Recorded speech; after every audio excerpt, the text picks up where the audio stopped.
Good morning, everyone. We're going to get started. So if you're in the pre-function area, if you want to grab your seats, we're going to get started here pretty quick. I want to make sure everybody gets out on time. We're busy.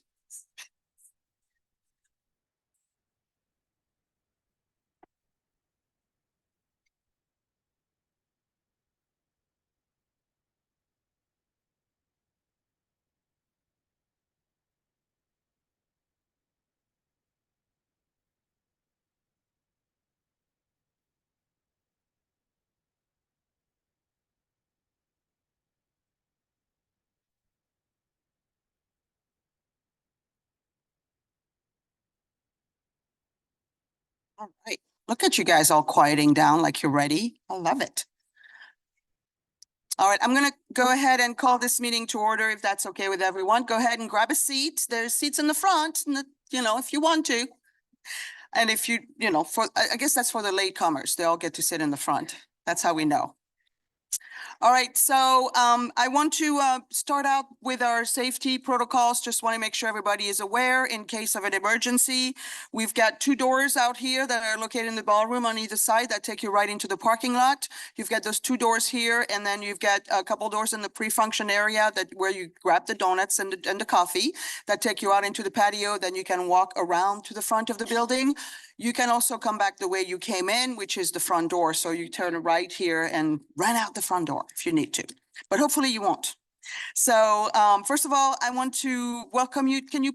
Would you mind all standing so we can recite the Pledge of Allegiance? All right. Let's go. I pledge allegiance to the flag of the United States of America and to the republic for which it stands, one nation, under God, indivisible, with liberty and justice for all. Thank you so much. All right, so next we're going to move on to the approval of the minutes, which you should have in your packet. Is it? Yes, it is in the handouts. Yes, and that's the minutes from March when we had the Professional Honor Society and the annual award program. So it was a jam-packed one. I'm sure you've all read every line of it. So if there's any typos, anything missing, any additions, corrections, anything to the distributed minutes, if so, please raise your hand. If you're on Zoom, you can put a comment and Lauren will let us know. Anybody? All right. Well, if not, then they're going to be approved as distributed. The other thing that we need to do before we start every meeting is acknowledge the CAR antitrust statement, which ensures that we're encouraging discussions that promote all realtors and don't restrict competition among members and potential members. We work to foster a forum for an open discussion of diverse opinions without attempting in any way to discourage or sanction any business practices. The statement is always acknowledged at the beginning of every CAR meeting. It's also for the Zoom attendees, it's in the handout. And for those in person, there's a full copy if you want to read every line of it at the registration table. It's always there. So we can't do this without the help and the support of our sponsors. And I really hope all of you had a chance to look at all the tables. Now, there are tables out here, but there's also tables out inside of the ballroom on other topics. But our sponsors are in the pre-function area. So first of all, we have presenting sponsor, which is Virginia Credit Union. We've got supporting sponsors in Charlottesville Moving Solution, Fulton Mortgage Company, and Greenwood Homes. And everybody brings tchotchkes, which is awesome. So make sure you grab some stuff with their names on it so you don't forget them. We also have an in-kind sponsor now, which is the Charlottesville Newcomers Club. And please stop at their table. There is so much synergy between what they offer and what our clients need when they move in from the outside of the area. Please do stop, get a pamphlet, make sure you tell your clients who are relocating to Charlottesville about the Newcomers Club. That's definitely a really great resource. So we really value our members, our sponsors and their commitment to our real estate market, their support of the association, and the support that they provide to all of our clients in the work that they do. So at this time, I'd like to welcome Lisa Jones, Katie Turner, and Angel Fitzgerald from Virginia Credit Union to say a few words. Are they still out there? Oh, they're right here. Oh, you're right here. Come on in. Come on up. Yeah, I have to use the glasses to see. Oh, then I can't see. Good morning, everyone. Hi, my name is Lisa Jones. I'm the branch manager of Virginia Credit Union here in Charlottesville. So we're 2 blocks right down Hillsdale, right by Outback. So if you ever go to Outback or Plaza Azteca, come see me. That's where we are. And my partners here are Katie Turner, Angel Fitzgerald. They're the mortgage loan officers. So our goal, of course, is to be visible here in the community. As you all know, we're the largest credit union in the state of Virginia. And we are local in Virginia, which means we can help all of your clients who come to Virginia, which is great. So if anybody, has needs, financial needs, we'll be glad to help you with that. Of course, we have our dedicated loan officers here who are local. They know the area, they know the housing market. So they know all of the things that your clients and you all go through. So we're happy to help you. We're proud to be here, glad to be here, and hope to see you all later. Thank you.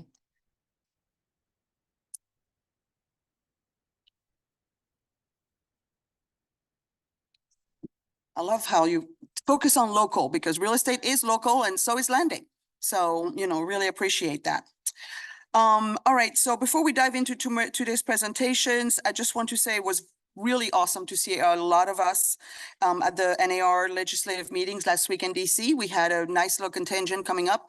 We went on the train, which was kind of fun. So in addition, I know we have no fun at all when we go there. Can you tell? None. They have this giant R. If you've never been, they have this giant 7-8 foot R that everybody can go and take pictures. It's like a photo op. The backside of it is red for commercial real estate. And you can't do it. You can't not take pictures. And of course, there is a whole series of pictures where it was just, first it was myself and then myself and Donna, and then Arlene came in, and then Amanda, and then Josh, and then we saw Abby, and we were all like, sorry, I'm telling you too much information here, but anyway. But we did also learn a lot, listening to our industry subject matter experts, and we connected with vendors. They had a great expo to help us with our businesses. And it was great. We had the second picture, the one on the right, is from a dinner that we had with all of the members from CAR who attended the event. So it was great. If you were not there, I hope you can come next year. I know a lot of you were watching it on Zoom, so unfortunately you didn't get to have dinner with us, but I'm sure you were with us in spirit. And hopefully you can come next year for real.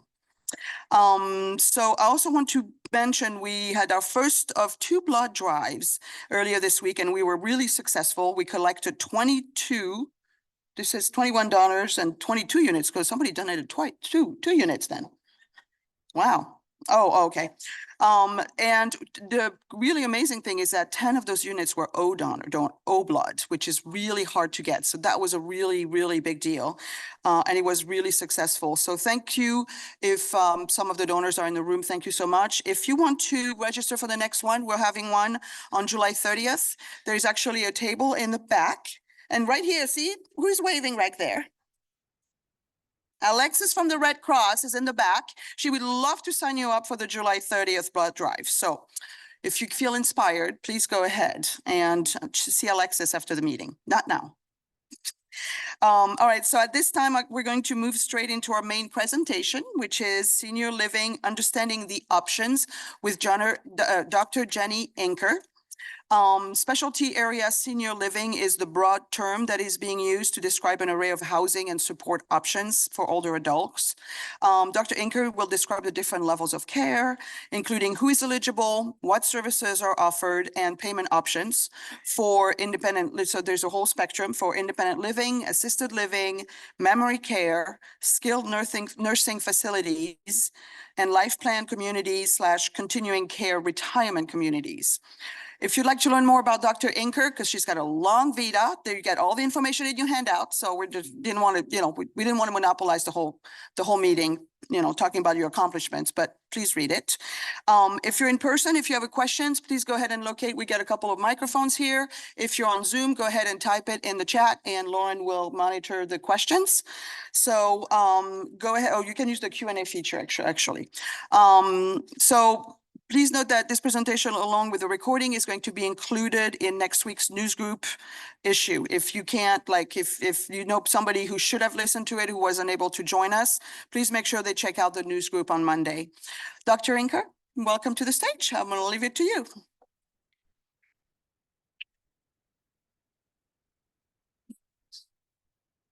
Good morning, everybody. I'm so happy to be here with you today and talking about senior living.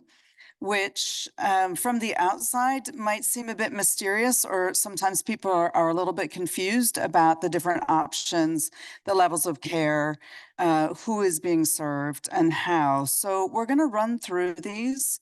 Hopefully the mystery will evaporate as we go through this. I hope you'll have questions. I'm happy to take them as we go along, or you can hold them to the end. Maybe we just see how that goes. So I think of senior living as an umbrella term. It encompasses a very wide variety of services, everything from over 55s communities, they're sometimes called active adult communities, through independent living, assisted living, memory care, skilled nursing, and then life plan communities. And if this is a lot of jargon right now and you're not sure what are the differences, we're going to go through these. I'll talk, as has just been mentioned, about who is eligible for each type of service, what kind of services people receive, and then the costs, which obviously they're going to vary a lot. But we'll talk about that too. And it's very interesting in terms of cost, but also like quality and services. There's a widening range. I've been doing a little bit of research for a book I'm writing right now. And one of the newest developments is extremely high-end, extremely luxury, extremely expensive senior living. So I don't know if there are any of those in your area, but this is a continuum of care. This is the easiest way to think about this. Here I've got it as a pyramid. But it's a spectrum or a continuum of care. You'll see like from least amount of care and services to greatest amount of care and services. So I don't show on this slide the active adult over 55s communities, but they'd be even at below the bottom of that pyramid. Independent living is moving up a little notch. Assisted living is moving up another notch. And then memory care and skilled nursing care. So this continuum is based on the kind of services that are provided. But as we'll see as we go through this, the kind of accommodation changes too, because as the care levels ramp up, the accommodation tends to change as well. It tends to become smaller, not always, but we'll talk about the reasons why that might be. So let's start with over 55s communities, sometimes called active adult communities. And usually how these are organized, it's a neighborhood. It might be gated or not gated, but there's an age requirement. At least somebody in the household has to be, usually the age is 55 or older. So there may be younger people in the household, or there may be some restrictions on younger residents, but you have to have somebody at least 55 years of age. People tend to like these communities because they are age segregated, so for older people, because for some people, that's just a more comfortable environment. They feel like people are going to have a more like similar lifestyle to them, right? So they're, if they find like kids too hectic or something like this, everyone's going to kind of be more in the same space in terms of the lifestyle that they like. And the accommodation can range widely. It could be apartments, it could be houses, it could be something called villas or cottages. Sometimes people call those little freestanding units. But care is not provided. This is truly people who are living independently. The thing I'll say about over 55 communities is they probably don't have that many people who are around the age of 55. They tend to accommodate people who are much older. So my parents moved into an over 55s community when they were in their 70s. And that is not uncommon. So that's active adult or over 55s communities. Then we have independent living. And age restrictions will vary, but again, it's age restricted. So one I worked in prior to going to VCU, the age was 62 and above. Often it'll be like 55 and above. And again, it'll range in terms of what the accommodation looks like. Very often it will be apartments. I see a lot of these going up in the counties that I'm really familiar with. Again, villas or cottages, but also single family homes. And you might see independent living in a mixed age development as well. Whereas the active adult over 55s community is age restricted. You might have independent living accommodation that is in a development where there is accommodation for people of all ages. Now, with independent living, this is where you see the introduction of at least some services. So very frequently, it'll be one meal a day. It might be a couple of meals a day. It'll depend on the provider, but say at least one meal a day. Usually transportation, a bus or a car that can take people shopping and to activities outside the community, perhaps religious services, for instance. A lot of times they'll have activities and events as well. The staffing of independent living, though, can vary quite greatly. So there may or may not be somebody there devoted to activities.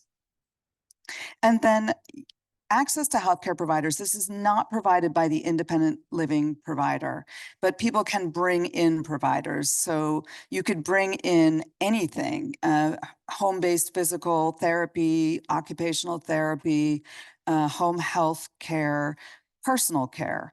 All of these things can be brought into an independent living environment.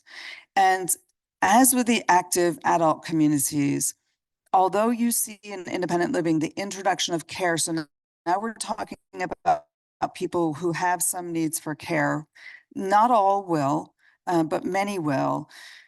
This is not a regulated form of care provision in the Commonwealth of Virginia. And so you can see people with pretty high care needs in independent living because they don't want to go to higher levels of care because they perceive there's some stigma attached. And so paradoxically, you can have people living in independent living with very high care needs and actually receiving services 24/7 around the clock if they can afford it.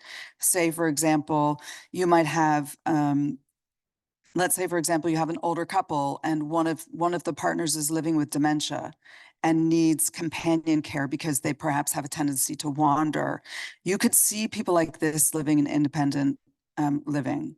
And I used to manage a large retirement community in Williamsburg, Virginia, where we had independent living and assisted living. And it was very common that people did not want to transition up to the next level of care. Again, it's stigma-based. But what I hope to help you see today is that the stigma is really misplaced. And these communities are often incredibly enriching places where people do really, really well. And I will tell you in the independent living that I ran in Williamsburg, I'd be rich if I had, $5 for every person that said to me, I wish I had understood how much I was going to love this. I would have come here years ago. But people are put off because they think, oh, I don't want to think of myself as old. I don't want to be with other old people. It's going to be so depressing. I mean, my own mother, she's 91 living in an independent living. That was her attitude too. But I've met many people in my career who shared that attitude and then were pleasantly surprised to discover they moved in, made friends, were relieved of the burdens of managing maintenance and managing a yard and all this kind of stuff. Everything's taken care of for you. So you pay a monthly fee for your apartment or your villa. That usually includes the meals and activities, or there might be an add-on charge for that. It varies by provider. And then you can bring in additional services if you want to. And these are typically month-to-month rentals. It's possible you might have some where you buy in, but typically they're month-to-month rentals. This is not regulated in Virginia, though. Okay, so there's nobody issuing a license for these things. There's nobody like outside monitoring how things are going. So one of the risks is if you have people living in this setting who need more care than they are able to pay for or willing to accept, you can see people get into some difficulty. Okay, then we have assisted living. This is the next step up on the continuum. So assisted living is an interesting form of care and housing. In the Commonwealth of Virginia, it's regulated by the Department of Social Services. They issue a license to assisted living facilities and they have a website. You can go look it up. You can look, it's public information, any violations that an assisted living has been served by the Department of Social Services in Virginia. So if somebody says looking at assisted living and they're wondering, like, is this a good place? Have they had problems?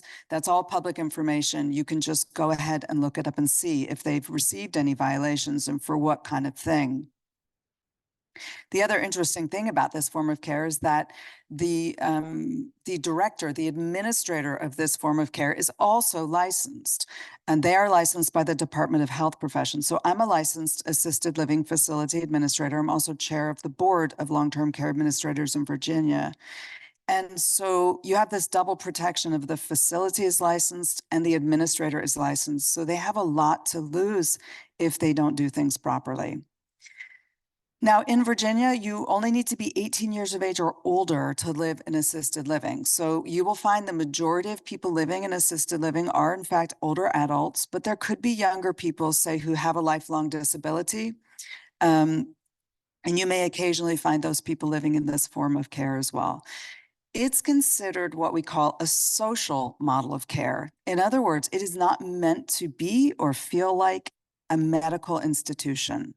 Assisted living was actually developed in the 1980s as a pushback to nursing homes, which were considered to be very institutional in the way that they were run and the way that they felt. And a group of people actually from Virginia, they started a company called Sunrise Senior Living. It was one of the first ones. You might be familiar with it.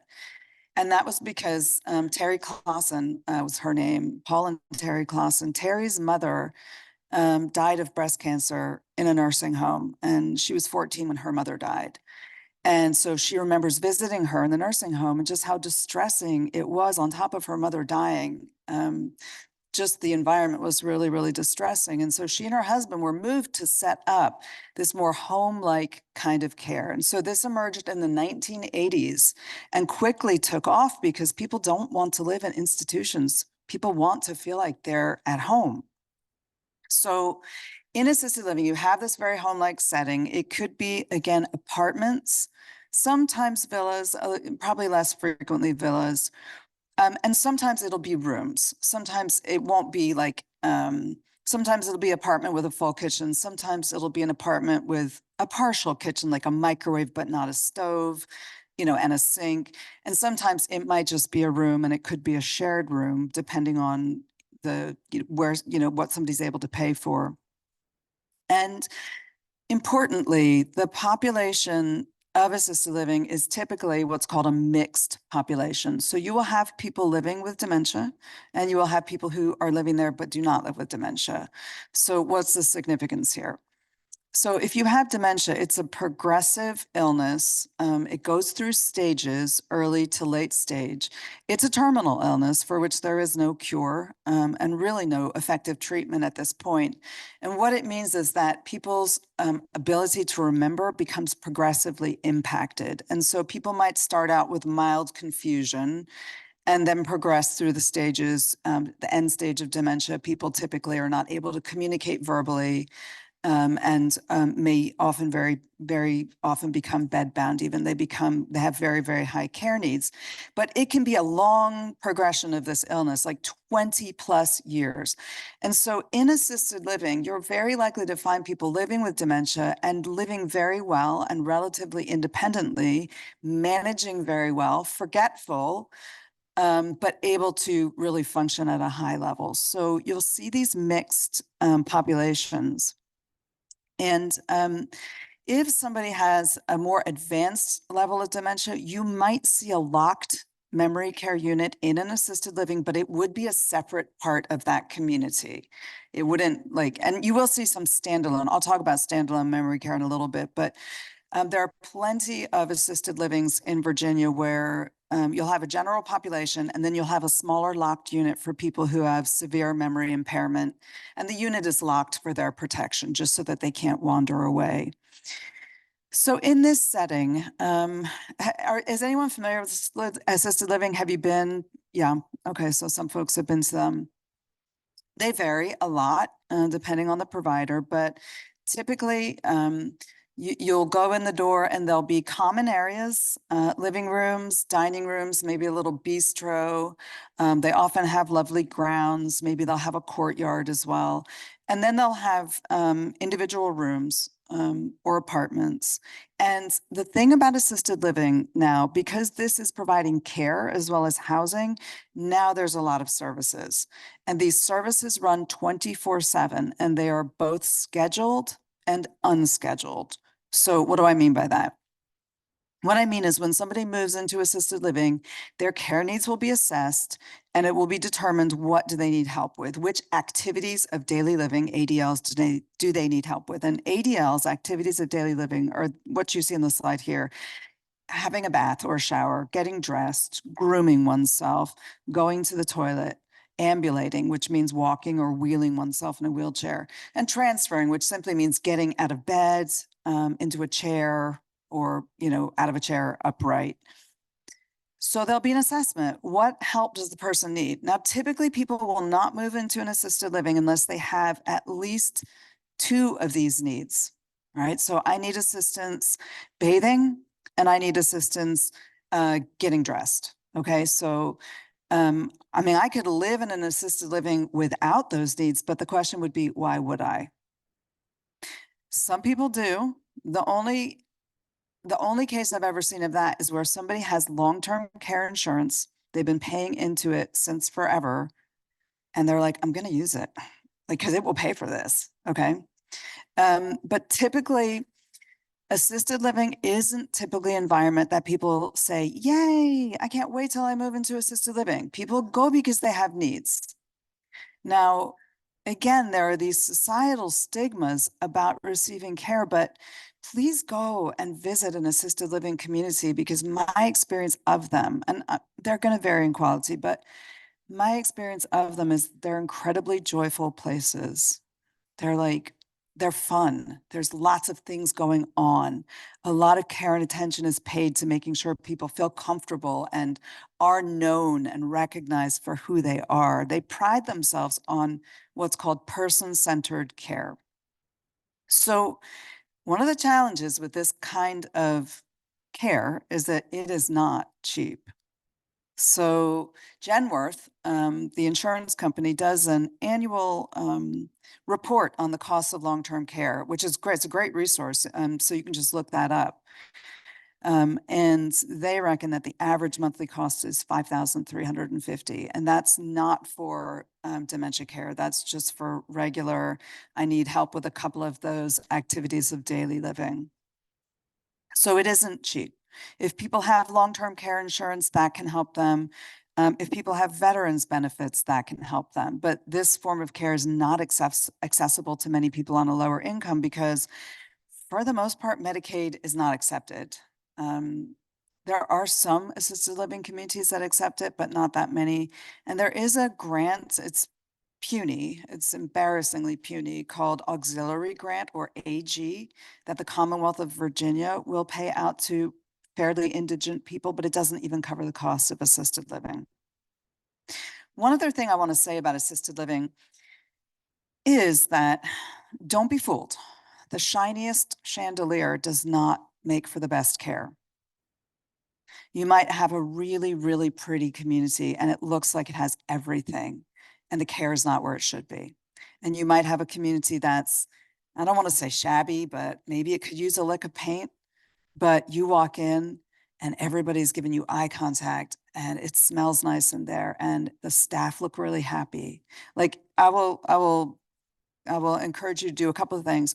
Always interact with residents and the staff and get a sense about how people feel and ask them, what's it like to live here? What's it like to work here? And go unannounced. Don't sign up for a tour. Go unannounced, because then you'll find them as they truly are. Okay, memory care I've mentioned a couple of times. These are secure units for people with severe cognitive impairments. These people might have a number of different forms of dementia, but that's the reason why they will be there.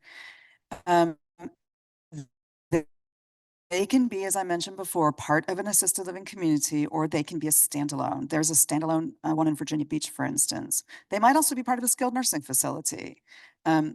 But so what is memory care? Well, typically now it's rooms, not apartments. And there's a reason for this. Because of the way that dementia impacts people, the world can start to feel very overstimulating and very confusing. And so as somebody's dementia increases and they have increasing difficulty with executive function, which is making decisions, making judgments, understanding the world around us, the world can become really overwhelming. And so having too much space can actually be very anxiety inducing. So you might go into a memory care unit and think, well, that's not very nice. Like they just have a little room. Actually, for somebody with increasing dementia, it's a godsend, to be honest, because it's an environment that they can cope better with. And the staffing ratios will be higher here. So staffing ratios are going to vary. Virginia does not regulate them. Does not regulate them. Just says it has to be sufficient. But the staffing ratio will be higher in memory care units because people's needs are higher. They'll need a lot more attention. They're going to get all those same services that you saw in assisted living, but they're going to be tailored now.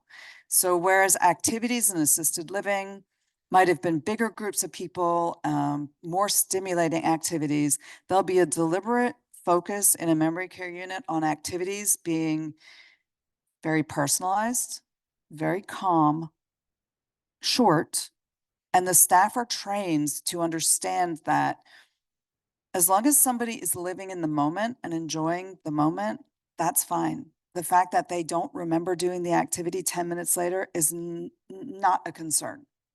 Because when you're living with dementia, you're living in the present moment because your long-term memory has been affected. Eventually, your short-term memory will be too. So the staff have additional training. The windows are locked, the doors are locked so that people can't just wander away. You will see the price tag now, potentially almost double.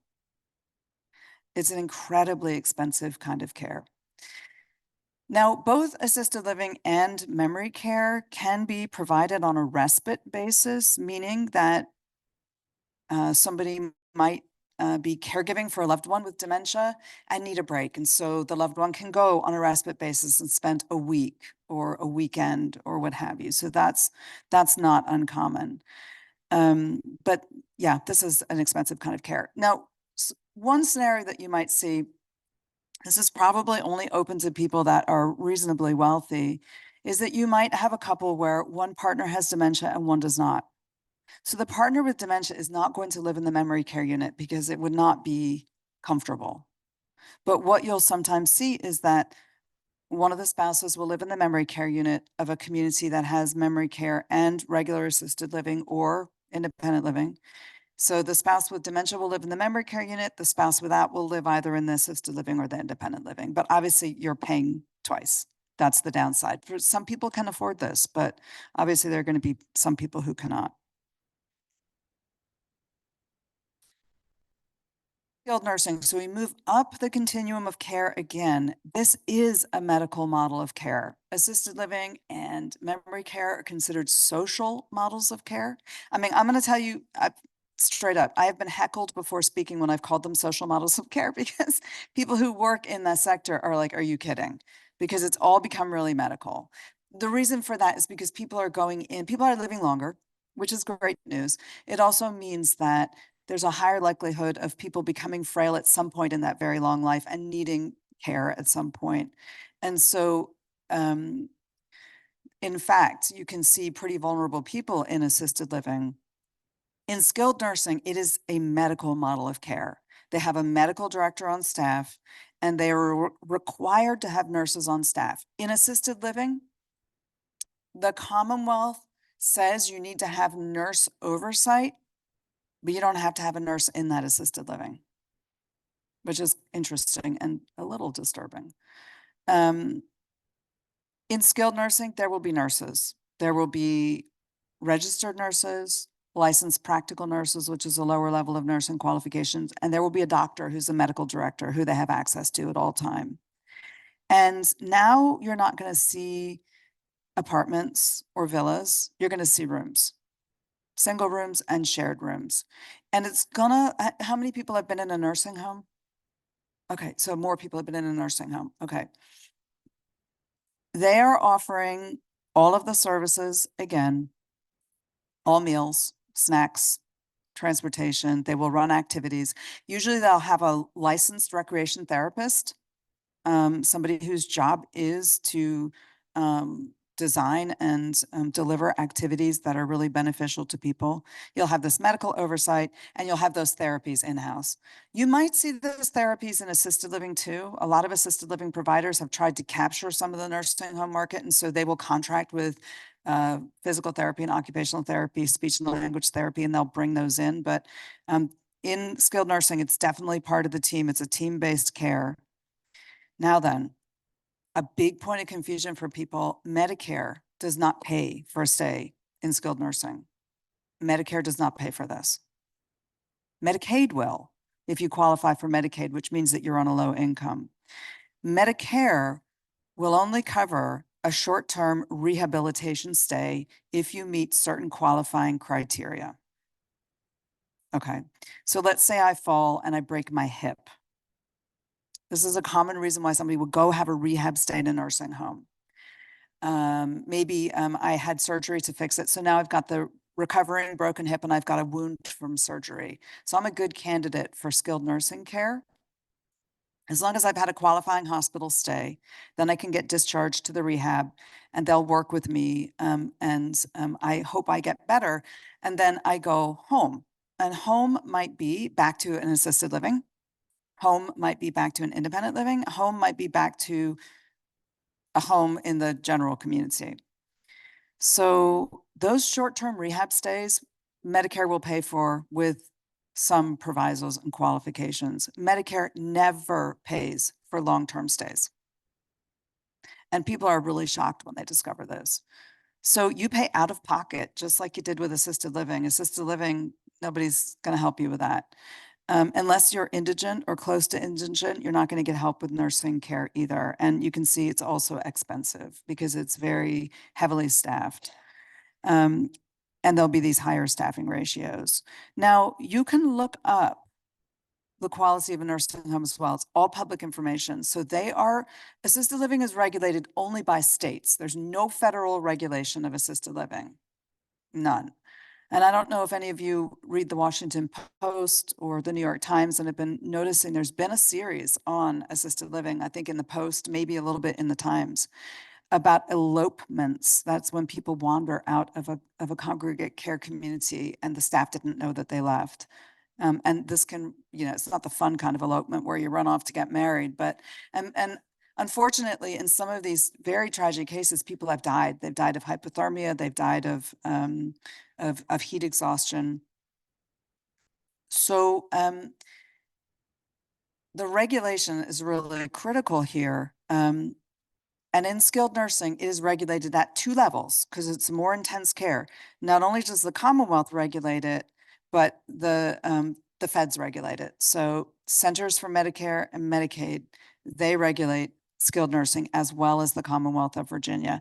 And they have a 5-star rating system. You can look up how many stars a nursing home has. Has it got 1 star, 2, 3, 4, 5, right? And you can look up what violations they have received as well. Because they'll get regular inspections, both announced and unannounced, and they'll get inspections based on complaints that are made as well.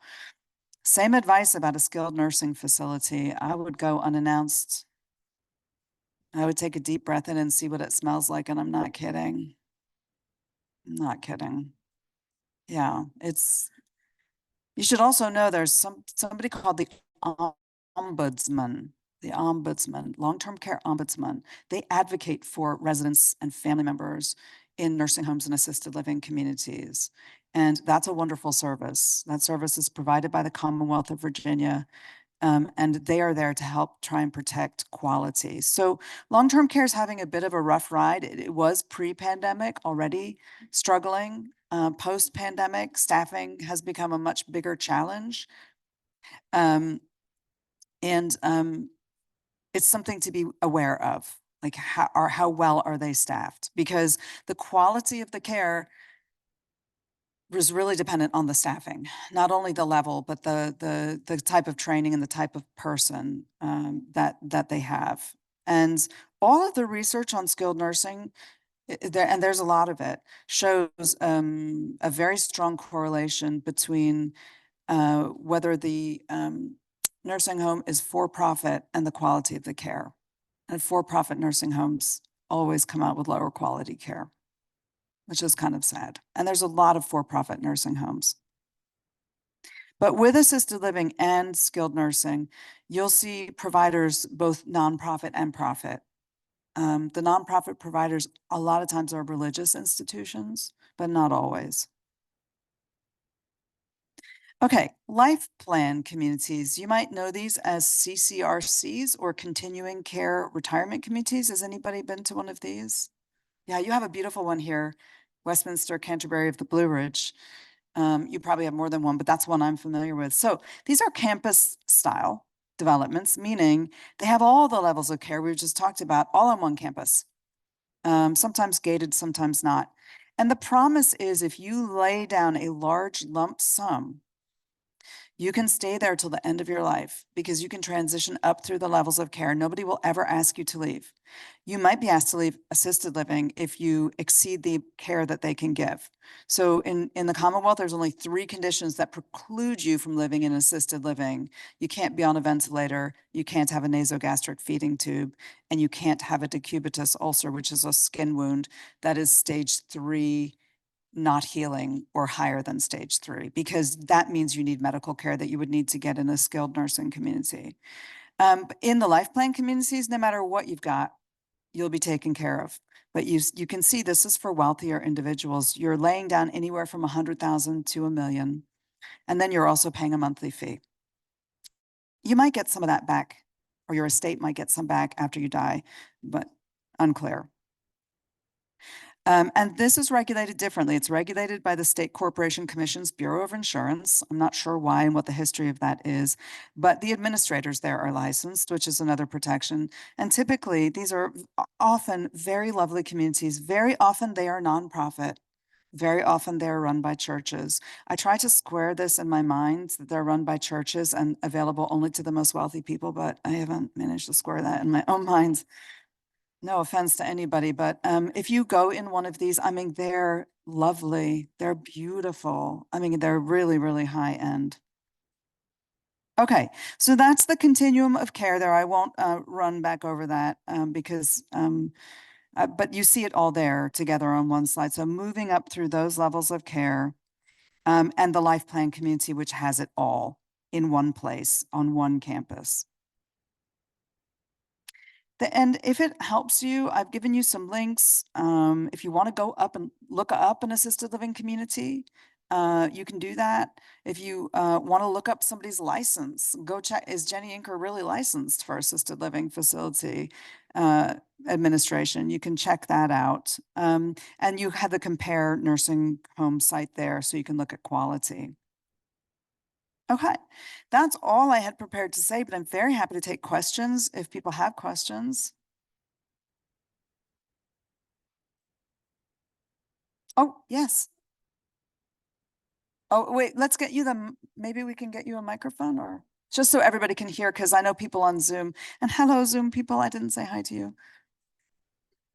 Somebody recently told me that hospice is available at any time. Can you speak to that Oh, or? yes, great question. Thank you. Okay, so yes, hospice has to be ordered by a physician based on the prognosis of you having 6 months or less to live. By the way, people often live a lot longer in hospice. Encourage people to go in earlier. My dad had 9.5 months in hospice. It isn't true that you go into hospice and die immediately, not unless you waited until the 11th hour to go into hospice. So hospice can be delivered in any of these communities that I've described to you, and they work with the care team that's already there. They integrate what they do and care for a person at the end of their life. It's a fabulous service. There's another service called palliative care. People become confused sometimes. All hospice includes palliative care, which is care for relieving symptoms and increasing comfort. But you can just, without having a terminal diagnosis, you can also receive palliative care, right? So for somebody with my dad was living with advanced Parkinson's disease, and he received palliative care months before he went into hospice care. So you can get both of those things. That's a great question. Thank you. And Medicare pays for hospice.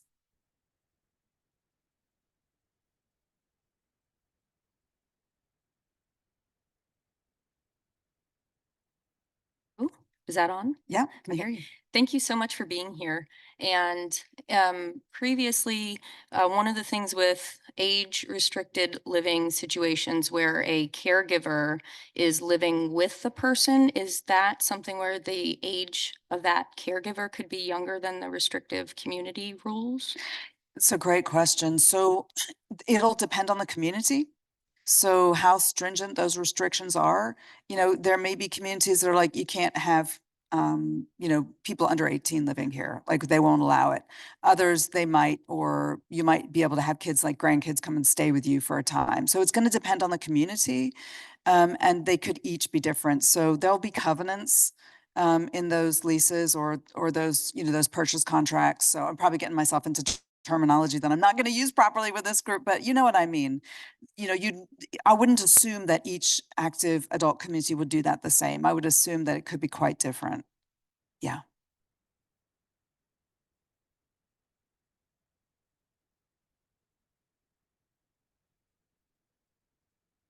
Okay.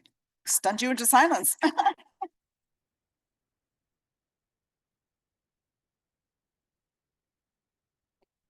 Thank you so much, Dr. Anker. This was a lot of information, wealth of knowledge to share with our clients and ourselves, you know.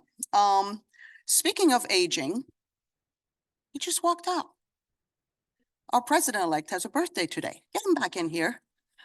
Where'd he go?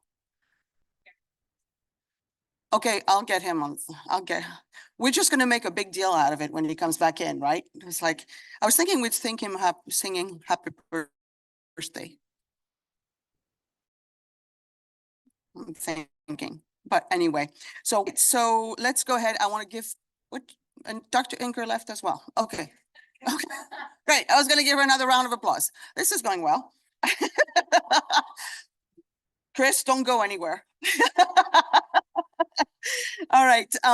So as realtor, we need to keep a pulse on what is happening in our market's footprint. So we're fortunate to have Chris Engel, Charlottesville Economic Director, with us to share an economic update. If you'd like to learn more about Chris, again, you have some information about his extensive experience and all the initials that go with it, because there's like all kinds of abbreviation. If you have questions, again, microphones or Zoom, go ahead. So Chris, why don't you go, I'll leave you the podium. All right, thank you. Good to be with you all today. Give them a second to get my slideshow queued up here, but we're going to change gears from the sobering costs of long-term care to the vibrant economic engine that is the city of Charlottesville, which is where I spend my day job focused on. Oh, I just need to click it. Oh, it's right there. Anyway, we'll get started here. And I'm going to walk you through the agenda here is just a little bit about our organization, the Office of Economic Development, which is a city entity, and what our plans are. I'll take you through our economic development strategic plan very briefly, because it's a little dry, but you need to be aware that there's folks that are actively looking to improve the environment for folks to live and work here. And then I'll walk through some data, which is a little more interesting about the city and some of the various indicators in which direction they're kind of heading. So we're going to go real quick here at the beginning, and we'll spend a little more time on the data piece at the end. But in any case, our office is a very small office. We have 6 folks. Our portfolio, if you will, kind of spans from business attraction, business retention, entrepreneurship, workforce development initiatives. We manage some real estate assets on behalf of the city, and then we also manage parking. So if I haven't perked your ears yet, parking usually gets people excited one way or the other. So save your questions. In any case, we just finished a strategic planning process last year. We're embarking, this year's our first year of a 5-year plan to guide our work going through these next few years. The 5 main goals are there in that big arrow there, and we're going to walk through each of these very briefly on the next couple slides. The first one deals with equitable entrepreneurship. I mentioned entrepreneurship as a focus. Charlottesville is a great place to start and grow a business, whether that's a service business or a tech or a bio life science type business. There's a lot of activity in that space. So we have a person associated with that, and then each of us kind of also jump in to help on the various initiatives related to entrepreneurship. So I'm not going to go through all these. You guys can look at these at your leisure if you wish. The big goal, number 2, is innovative growth. And this is more traditional economic development where you would help grow an existing company or attract a new company that would be in a target market or target sector. We have 6 target sectors in Charlottesville, including business financial services, bio life sciences, IT, the defense sector, tourism is another sector of growth. And then the newest is the clean and renewable energy sector, all of which are in Charlottesville in a significant number and are growing. So our goal is to walk alongside these folks and help with their barriers and issues so that they can continue to grow and create job opportunities in the city. Once again, not going to walk you through all these initiatives. There are 5 goals, 31 strategies, and 82 actions. So if you dig through the plan, you'll get all that, but nobody wants to hear all that today. So I'm going pretty quickly here. Goal 3 is our Pathways for Opportunity, which is another way of saying workforce development, workforce training. And we have one individual focused on this. And our primary initiatives here are connecting residents that are underemployed or unemployed to businesses that have a need for employees. And we try and do that through very targeted training initiatives. These are typically referred to as our GO programs, and GO stands for Growing Opportunities. And they are short-term training initiatives, typically in a skilled trade field, commercial driver's license, an electrical certification, a CNA certificate, things of that nature that folks can pretty quickly get a certification that gets them a job. So we're trying to help kind of ease the pain of employers that are having trouble finding employees, but also residents that are not self-sufficient and need opportunity through these quick training programs. So we have a fair number of initiatives under this category that are led by our workforce program manager. You might have heard of Go Cook. That's one of the longer standing ones where we help train people in the culinary field, and that kind of partners up with the target industry of tourism that has a strong need and desire for good food. So we see that as a continuing opportunity. Let's see here. Okay, so number 4, this is kind of a newer goal for us and a non-traditional goal for an economic development office, and that's placemaking. And that kind of overlaps with what you all are doing and trying to sell Charlottesville as a place to live.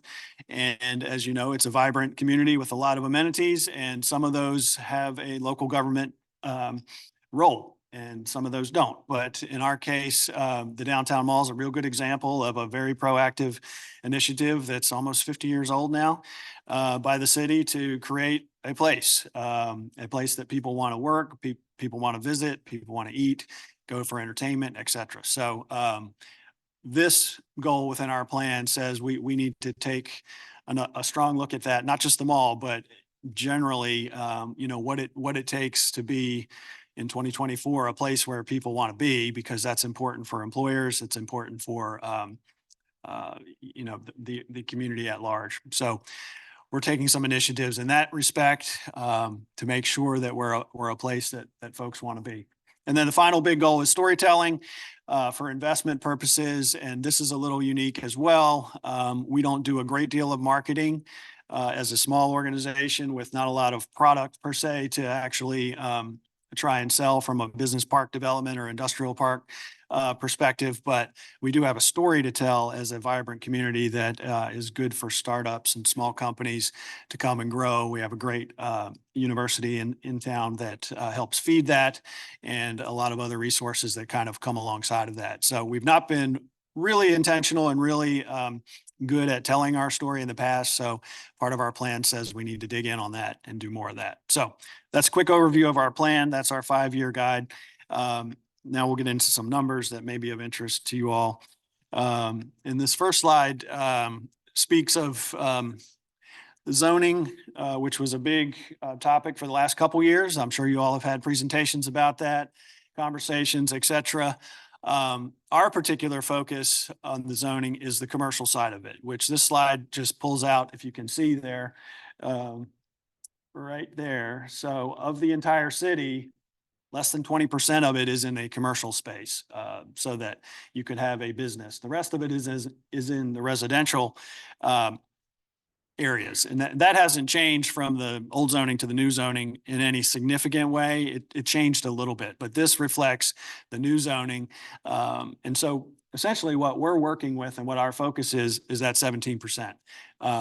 That's the area, the land area within the city of Charlottesville, which is 10 square miles, that we can have businesses locate. You know, that's the limitation of a lot of our work, is finding land that works for a business that wants to be here. So that is a driving factor for a lot of what we do. I know you all are familiar with that, but you may not have seen it shown in this fashion per se. The next slide will show what this looks like on a map. So the purplish areas are those commercial districts, that 17%, and you see it focused around the downtown and then kind of radiating out from there. And the little blue box on the side captures those districts that constitute that 17%. So you can see, even with the new zoning, very limited opportunity to do business type development in the city. Switching gears to unemployment, Charlottesville typically has a lower unemployment rate than the rest of the state. That is the case at the moment. We typically have a lower unemployment than the United States, and that is the case at the moment as well. This chart obviously shows going back about 10 years, and the big spike is COVID, and we've come back from that. Okay.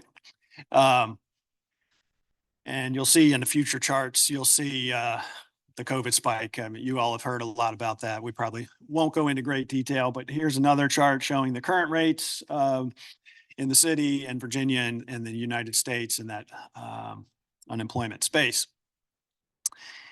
And this is the opposite of unemployment. This is employment, so jobs in the city. And you can see the dip that happened during COVID, and we've now marched back up. And the good news is we're essentially starting to peak above where we were pre-COVID in terms of the number of jobs in the city. And one of our measures is to look at trying to grow those number of jobs, but going back to that 17% of land area, it is a challenge to kind of accommodate them in a significant way in the city. 10-minute warning. All right, thank you. Moving along, we're going to make it. This is wages, US, Virginia, and Charlottesville. And we're the blue line now down there at the bottom. So we have slightly lower wages than the state average and the US average, but the index on the right is pretty close. So the difference is not that much. And that's median household income there. So just a little bit about the industry mix that we have. This is a little hard to read, but it just kind of shows you how the federal government breaks down the various industries that are in Charlottesville. When I describe our economy to people, I describe it as a barbell economy. So we have two heavy ends. One end is the service sector and kind of lower wage jobs, and the other end is more professional, higher wage jobs. And we have very few opportunities in the middle. So the middle skilled, middle wage jobs that were traditional kind of employment opportunities of the yesteryear, if you will, don't exist in Charlottesville in any significant way. And that's just a factor of a lot of factors go into that, but a lot of the work that we are trying to do is to push against that and create opportunities for folks to have opportunities along the spectrum. So training opportunities that move them into self-sufficiency and opportunities for growth. This chart kind of tells that story in a little different way. You can see the accommodations and food services is pretty significant. That kind of connects with tourism as does arts and recreation. Healthcare, that's UVA mostly there. And then a variety of other, you guys will find yourself over here in a little small sliver there, representing real estate, and leasing. But in any case, just a sense of the mix. This is another way to show that chart. And, this shows it in a way that shows, opportunity for growth in employment and wages on one axis and employment on the other. And then what's called a location quotient, which is essentially a concentration measure of that industry.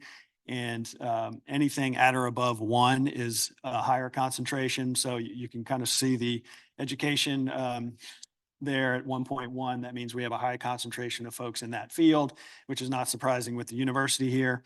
Anyway, just another kind of way to look at the chart and look at the data. Moving into some more traditional measures, sales tax over the years. You'll see the COVID years in there in that gray bar that went low. But good news here is we're returning back to pre-COVID levels of sales tax, which is a key generator for local government revenue, and it's also an indicator of activity in the market. So another reason that we track this one. Local governments have little to no impact on sales tax. The next few items that you'll see, we do have impact on.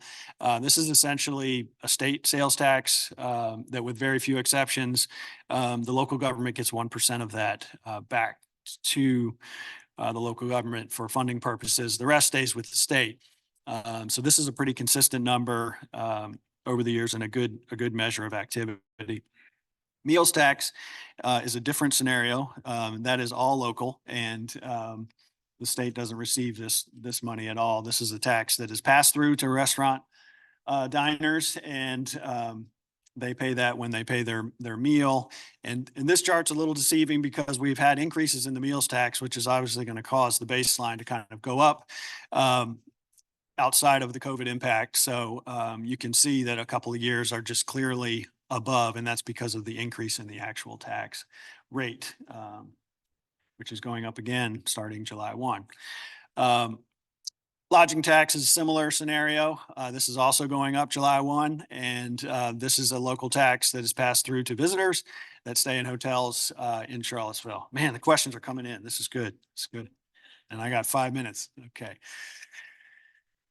Building permits, another item that we look at pretty significantly, and Charlottesville is remarkably consistent in its level of building permits through the years. You'll see the various types of permitting, institutional, commercial, residential, and the one that we look at most significantly is that orange bar, which is the commercial.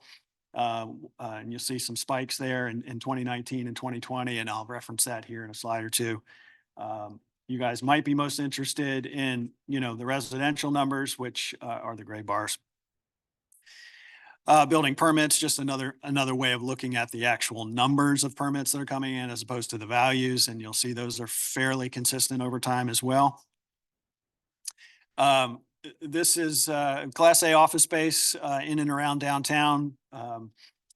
That bump that I showed you back in 2019 on the value of building permits is what you see on this slide here. We had a unusual anomaly in a situation that just happened to coincide with the beginning and end of the pandemic, where we had 500,000 square feet of commercial Class A office space come to the market all at once.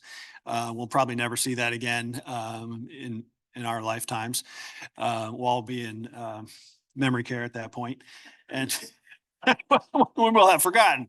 But in any case, what happened on this chart is frankly unheard of. And everybody who's been downtown in the last few years has seen all these, the 323 building, the Code building, the Apex Plaza building, and then Dairy Central is the far building in the distance there. And the Quirk Hotel is the other outlier there. But those 4 spaces that I first mentioned are all office spaces and all significant in size and brand new. So very unique to what was happening in Charlottesville. And then just a few things that we're thinking about and that kind of keep us up at night and may be impacting your work as well. Some global issues, conflicts with trade, things that are out of our control, but they do kind of trickle down and impact us here. Inflation and interest rates, I know, is front and center for you all in your work. For us, remote work is an impact, both pro and con. You know, we have people that come to Charlottesville to live because it's a nice place to live, and they work, their job is, you know, very far away. So we're benefiting from them being in the community in that regard. At the same time, we have companies that no longer have employees engaged like they used to because of remote work and those opportunities. So it's something that we wrestle with as we go about our work. Just a slide that shows some awards and recognitions of Charlottesville, which no surprise to any of you. You guys are probably experts on this. As you talk to people about relocating, I'll just mention the wine one because I like wine. And it was frankly unprecedented for Charlottesville to receive that award. The competition was international, Italy, France, South Africa, and Australia, and Charlottesville was named the wine region of the year last year. So in any case, I'm sure you all are using that as well. Just some resources. Check us out. We have a lot of information. We do a bi-weekly newsletter. We do an annual report. We do a vacancy study. All this stuff is on the website, and connect with us on social. We're LinkedIn is our most recent one. We're building that presence pretty significantly. You're welcome to follow us there. We also have other channels as well. Boom. All right. Bring my glasses up here. I'll need these. I guess I'll start with these questions. How is the land owned by UVA categorized, and what percentage of land area does it comprise? Okay. Good question. Most of UVA is in the county of Albemarle, not in the city. That's a little known fact, but it is a fact. Pieces of the university that are owned by the foundation are in the city, and typically they will pay taxes on those while they're in a non-educational use. When they become put into educational use, i.e. a classroom or something of that nature, they are typically transitioned to tax exempt. They do not pay that tax on that. There is a significant amount of property tax that is essentially lost by the city due to that. The county has a similar number as well. Separate discussion about how to deal with that and how other communities deal with that. You know, the university brings a lot of benefits to the community. That is not particularly one with regard to the city budget, but does impact us for sure.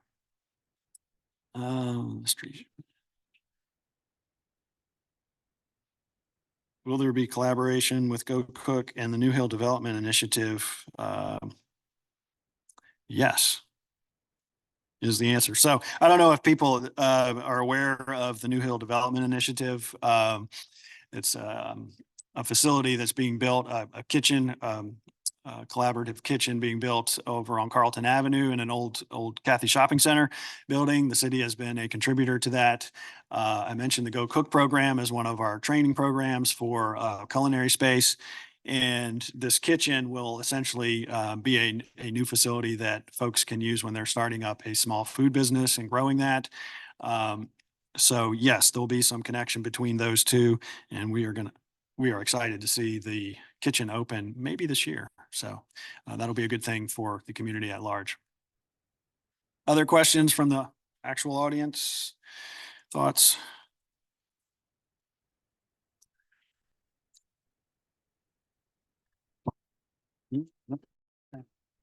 Ask for them.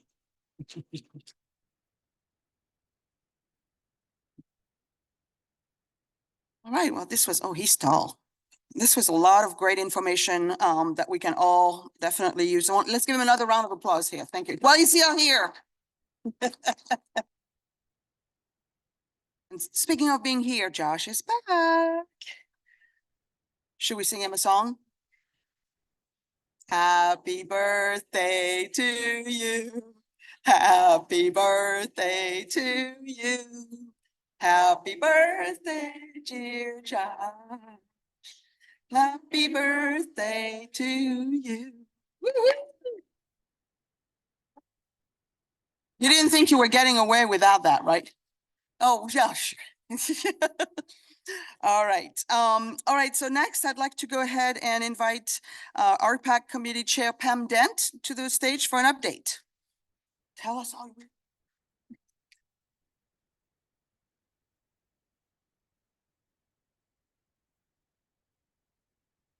Good morning.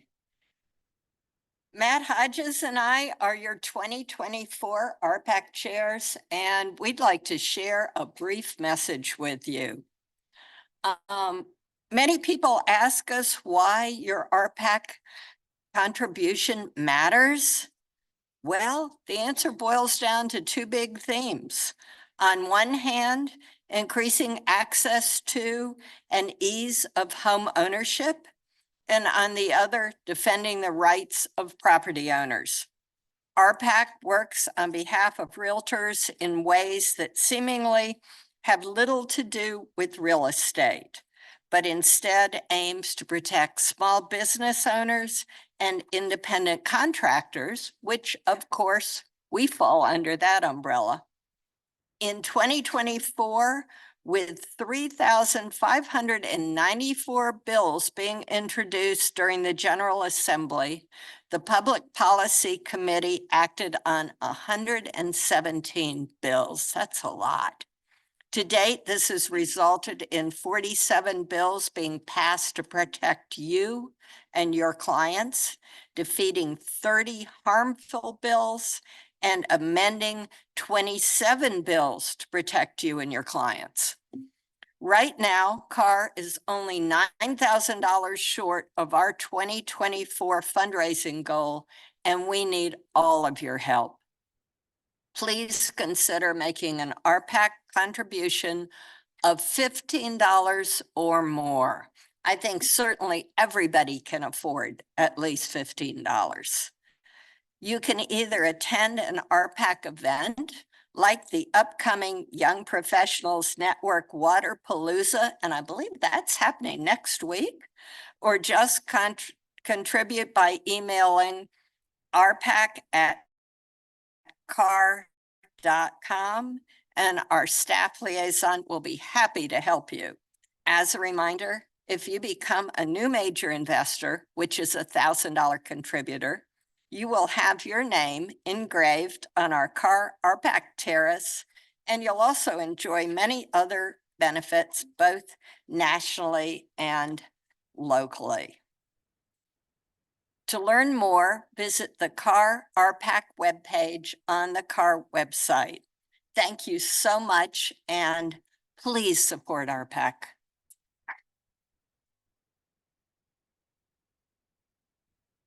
Thank you, Pam. And this is a perfect segue for our next presenter, which is none other than Brittany Kosick.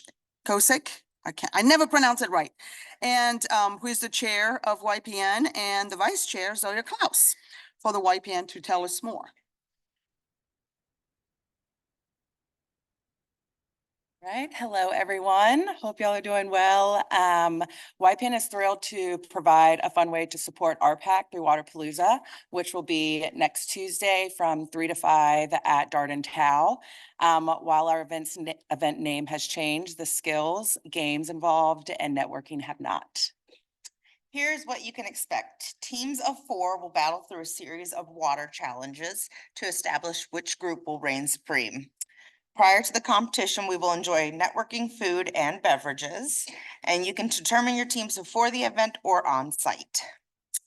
The challenges will require a variety of skills, so choose your teammates wisely and dress to get wet.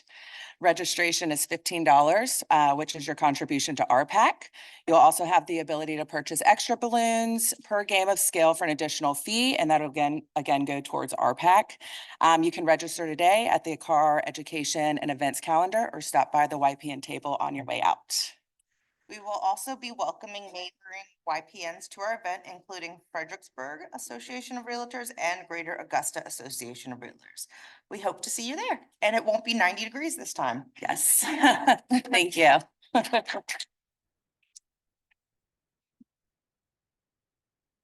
I'm glad it won't be 90 degrees, but I'm hoping it's gonna be more than 60, because otherwise it's gonna get a little, you're gonna have to put hot water balloons.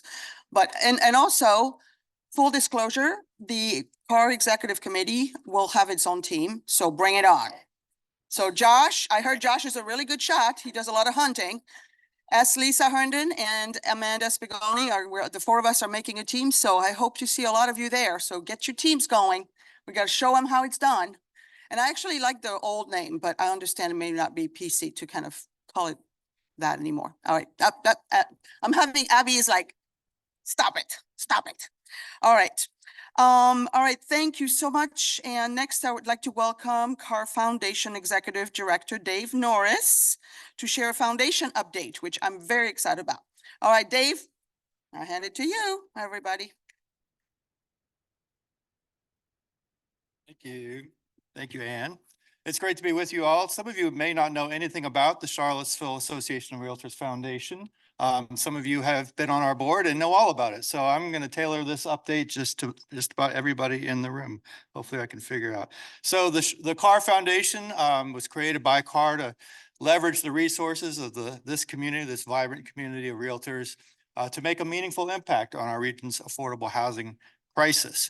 My new favorite t-shirt, it's not paradise when the locals can't afford to live here. And we know there's a lot of people in our community who are struggling for lack of affordable housing. You all experience it every day in your work, and you understand the situation better than most. So over the last few months, the CAR Foundation, I started in February, it's now May. We've been coalescing around 4 programmatic focus areas for the foundation. Number one is funding. So you'll be hearing more about ways that you can be part of this, but the idea is to secure funds to support innovative affordable housing solutions. Our board has a strong interest in particular in the community land trust model. Some of you may be familiar with that. For those of you who aren't familiar with the community land trust model, we're actually working now with the Piedmont Community Land Trust on an open house just for CAR members to come and see one of the Community Land Trust properties to learn more about how Community Land Trust works and the benefits of the land trust model. It's a model, it's a tool. It's not the end all be all, but it's one that has a lot of potential and does almost more than any tool to reduce barriers to home ownership on the front end, so that people who never thought they could actually own a home in this market can actually afford to become homeowners. So we'll be looking to raise money for innovative affordable housing solutions, volunteer engagement, looking to recruit members from among this community to get involved in housing efforts. One in particular that we're very excited about is we'll be looking to recruit volunteers to serve as mentors for aspiring homeowners to help encourage them through that process. You're going to be hearing more about that project in the coming weeks and months. Awareness raising and education. How do we help people understand better about the housing needs in our community? We hear it all the time, not only from realtors, but others, that there are housing programs and resources out there, but we're not really sure on who's eligible for what and what's available and who can qualify. So we're actually working on an exciting collaboration with Charlottesville Tomorrow. You'll be hearing more about that soon. We'll be launching an online housing resource guide, a very high profile initiative there. Also under the leadership, I saw Peter McFerrin, our education committee, is working on an initiative to help empower and educate property owners, real estate professionals, and others about the city's new zoning ordinance and the tools that it provides to generate affordable housing. So that you'll be hearing more about that soon. Advocacy, we want to be as Ann always says, we want to be at the table. We want to be championing affordable housing. And working alongside the CAR Public Affairs Committee and the Free Enterprise Forum to advocate for good public policy that enhances access to affordable housing. And we're going to be talking about that more actually at our board meeting at 10:45 this morning. So we are working hard to build the organizational infrastructure to allow us to do all those things and to make a real impact on affordable housing. In 2023, the board adopted a strategic plan for the CAR Foundation. If you haven't had a chance to see it yet, it's a wonderful sort of synopsis of how we can utilize and leverage the resources of this wonderful community to make an impact on affordable housing.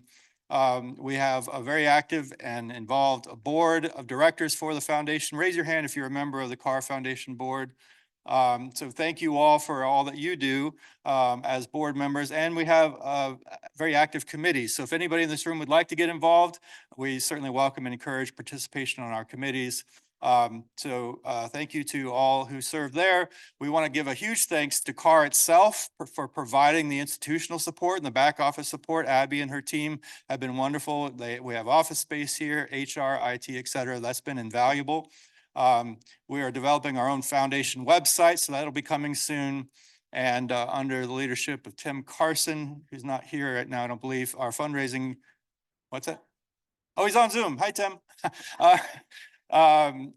He's our fundraising committee chair, and we're developing a fundraising strategy, and you all will be front and center in that. So we'll be hearing more about that in the coming months as well. In order to invest in affordable housing solutions, in order to invest in the different projects we are developing now, we need funds and be able to invest. And so that's where you come in. So stay tuned for ways that you all can contribute your own time, talents, and treasure in support of this important work. That's my contact information. I am happy to answer any questions that anybody might have. All right. Thank you very much.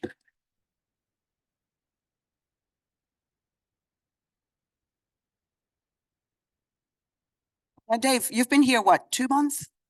3 months. Can you believe what he's done in 3 months? I mean, that's pretty amazing. And that's because he's actually been working on affordable housing for many years. So to say he's hit the ground running is like the understatement of the century. This was, we're really excited for everything that's coming down. And I hope that you all will participate and be involved with the foundation, because there's going to be some amazing things that are going to be done. All right, so we're almost done. Hang in there, don't leave. Just a few reminder before we close today's meeting. First of all, the NAR Code of Ethics. If you've completed the course by a vendor other than CAR, email your certificate of completion at education@car.com. So if we're emailing you and asking you for the certificate, that's because it's not on file yet. So don't ignore those emails, because we'll keep sending them. So until you actually provide the certificate or take the class, you'll keep hearing from CAR. So you have until the end, until December 31st. So you've got plenty of time, but just so you know, the emails will become more and more urgent. But anyway, how many people in this room are graduates of the Pat Jensen Leadership Academy? Raise your hand. Yes, this is something that, this is a wonderful opportunity for you to work on leadership skills. I was part of the first class of the Pat Jensen Leadership Academy. It was an amazing experience. We are in the middle of the applications for the next round, which is the application window is going to close May 31st.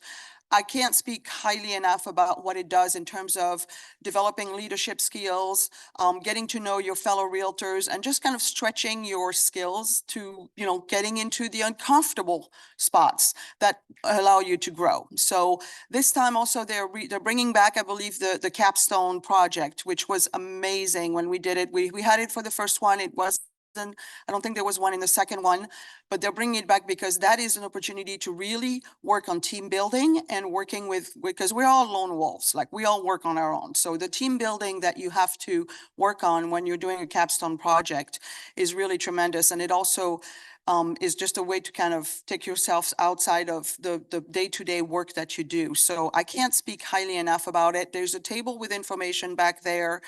I've completely off my script. I have no idea what I'm supposed to say right now. Anyway, oh yes, that's really important. It's free. It's completely free. It's going to, and it's, the deadline is 5 p.m. on May 31st. So don't try and apply at 6 on May 31st. Do it before that. You can scan that QR code and visit the Pat Jensen Leadership Academy icon on the single sign-on dashboard for more information. Okay. All right, to conclude this morning's meeting, I want to welcome the following new Realtor members that you're seeing here on the screen. If any of you who are listed here are present in the room, I'd love for you to come to the microphone and introduce yourself. Or if your broker is here and he wants to introduce you, he or she wants to introduce you, please do so. And if you're not here, you should.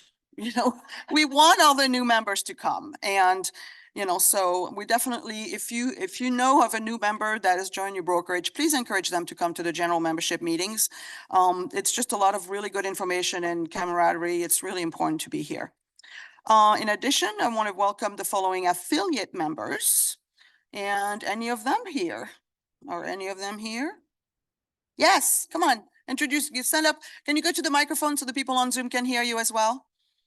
Please introduce yourselves. I know, you didn't know that was happening, did you? Yeah. Hello, my name's Lacey Parrott, and this is Chris. We're with Gary Albert State Farm office right at the end of the road here. He's been a longstanding member of CAR. We just haven't really been involved, so we're trying to get back out there and make some relationships. Perfect. Thank you. All right, so the general membership meetings are going to take a little bit of a vacation, just like hopefully all of you are going to do this summer. Next time we get together is going to be on Thursday, September 12th. We're going to have the Reconnect Conference and Expo. We haven't done an expo in a really long time, and we're really excited to bring that back. It's going to be a full day, so block it off on your calendar. Registration is going to be $25, but here's everything you're going to get for that. Credit classes, Ignite sessions, economic and development updates from state and national speakers. You're going to have dozens of affiliates you're going to be able to kind of get to know and get information from. And you're also going to have an opportunity to win some fabulous prizes. So please come. Registration is not open yet, but it's going to open soon. And for now, go ahead and save the date. But we're really excited to bring that back.